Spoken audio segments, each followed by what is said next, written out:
Salut à tous, c'est Smashou. On se retrouve pour un combat Wi-Fi commenté. Voilà, fraîchement, tranquille.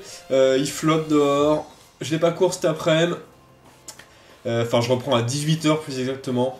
Du coup, j'ai eu le temps de me faire un petit café posé chez moi et de venir commenter quelques matchs spécialement pour vous. Donc, ce match aussi, c'est contre Sonia.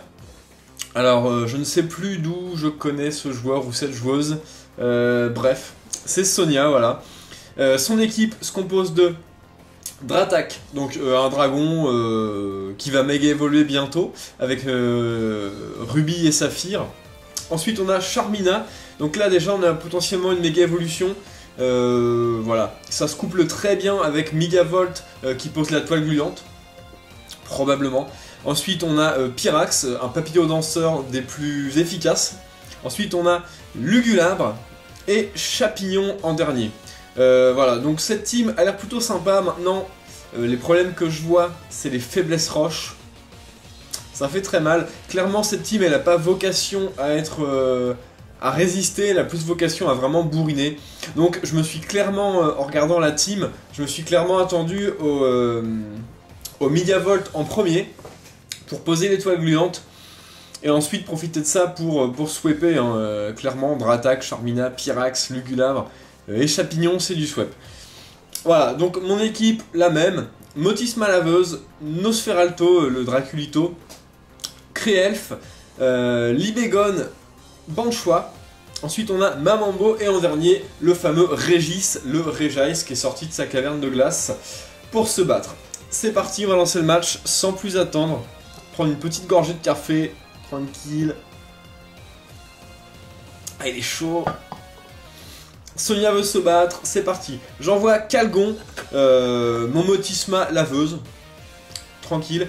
Pendant mon adversaire, comme on s'y attendait bien, envoie Megavolt. Donc je décide de lancer Hydrocanon, de bourriner, puisque je sais que ça va être toile gluante le move. Évidemment, cette chose immonde tient la ceinture force, ce qui va lui permettre de poser sa toile gluante quoi qu'il arrive.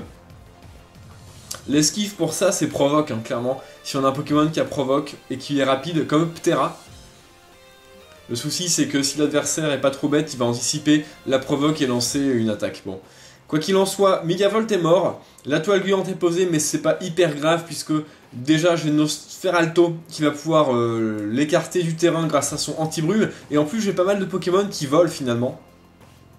J'envoie Draculito, mon adversaire lance Tombroche. Bon, je me suis dit, Tombroche c'est souvent sur les champignons techniciens. Maintenant, Nosferalto est comme un gros tank, donc j'ai décidé tout simplement de rester.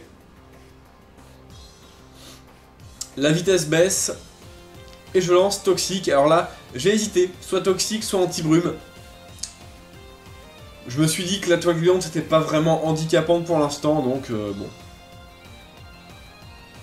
Voilà, je décide de switcher pour quand même préserver Draculito pour essayer de spinner un peu plus tard dans le match. Et j'envoie Créelf qui lui va pouvoir prendre point boost tranquillou. Bon, le Chapignon monte son attaque. En fait là, le seul truc qui me fait peur avec ce Chapignon, c'est bien évidemment Spore, qui peut endormir le Pokémon à 100% de précision et c'est un peu chiant. Voilà, donc le Chapignon souffre du poison. Canon de graine, donc on a vu Canon de graine, Tombroche, point boost, la dernière attaque est probablement Spore. Je décide de lancer Protection, parce que ce Canon de graine fait quand même pas mal de dégâts. Donc voilà, Chapignon il a quand même une grosse attaque, en plus il l'a monté d'un cran. Donc là clairement, une petite protection ça aide, ça divise les dégâts physiques. Mon adversaire fait un petit Tombroche, histoire de baisser ma vitesse, ça tape quand même fort, hein, un Chapignon. Hein. Honnêtement, je décide de lancer Psycho qui va pouvoir sans doute finir ce Chapignon. Voilà, ça le finit, super efficace, donc assez surprenant, un Chapignon qui apparemment n'a peut-être pas Spore. Donc je sais pas trop. Voilà, Radagast récupère un peu de sa vie. Maintenant c'est Vesta qui est envoyé par mon adversaire, le Pyrax Shiny, qui est doré, il est vraiment sympa. Voilà, j'ai switché m'attendant à Papillodance. Évidemment, mon adversaire lance Papillodance. J'aurais pas aimé me prendre un clonage là dans le switch, mais bon. Danse du feu, voilà. Bon, clairement, ça va pas faire très mal à Libégon. parce qu'il est type dragon, donc il résiste. Et je vais pouvoir lancer une lame de roc qui va annihiler son Pyrax, puisque feu, insecte, ça fait double faiblesse roche, ça fait très mal. Voilà, Dratak maintenant. Là j'ai décidé tout simplement de rester. Évidemment, une petite lame de roc dans le Dratak, bim!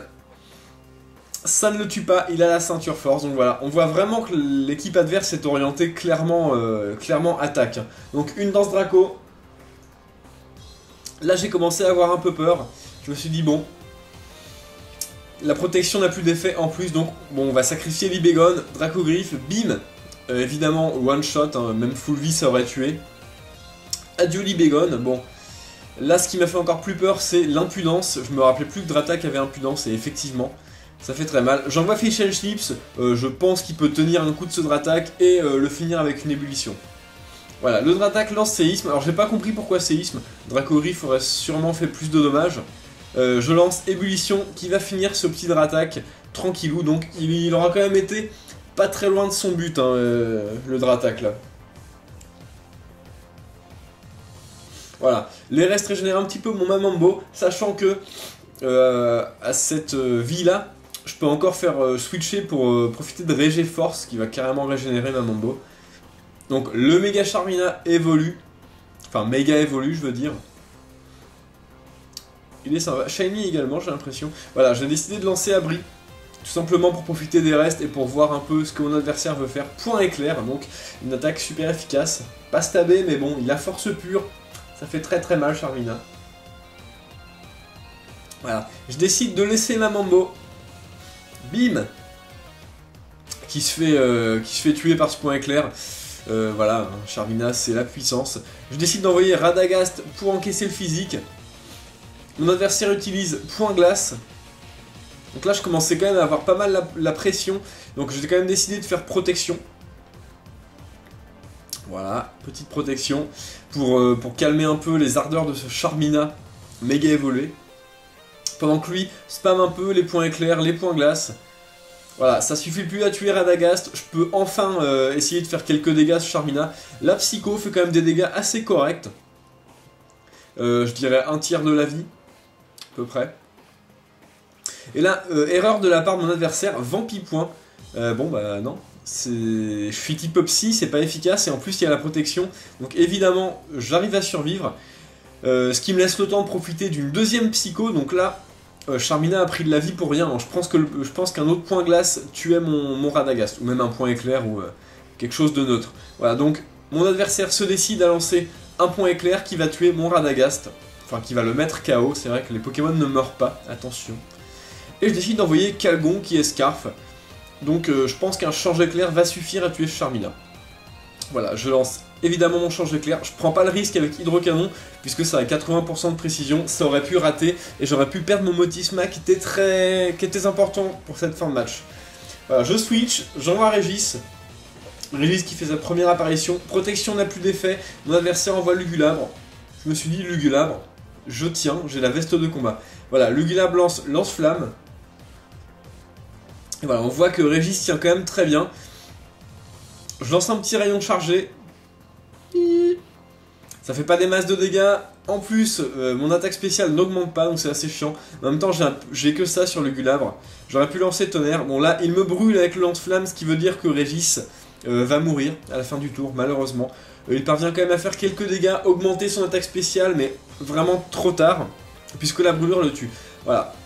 Bon, je sais qu'on peut mettre Tonnerre sur Régis, hein. C'est un choix, mais moi j'aime bien le fait d'essayer de monter son attaque spé, c'est assez drôle à placer. Voilà, je décide d'envoyer Calgon et à l'aide du mouchoir choix, lancer un hydrocanon avant ce Lugulabre et le finir.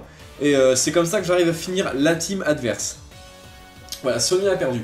Donc ce match très sympa, il a été pas mal expéditif, je pense qu'il me restait seulement Nosferalto qui était dans le rouge. Et Motisma a fini le match, hein, voilà, donc...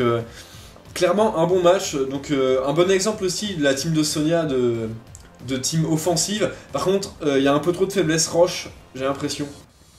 Oui, c'est clairement. Même si c'est compensé par Charmina et Chapignon, il y a quand même 4 faiblesses roche, ça fait très mal sur les PDR. Voilà, donc un très beau match à toi Sonia, à bientôt pour la revanche. N'hésitez pas à commenter ce match dans les commentaires sous la vidéo, à vous abonner également à ma chaîne si vous aimez les matchs que je propose, les commentaires que je vous propose. Personnellement, j'aime beaucoup faire ça. J'espère que vous aimez les regarder. Voilà. Jouez les Pokémon que vous aimez et amusez-vous bien. Salut à tous!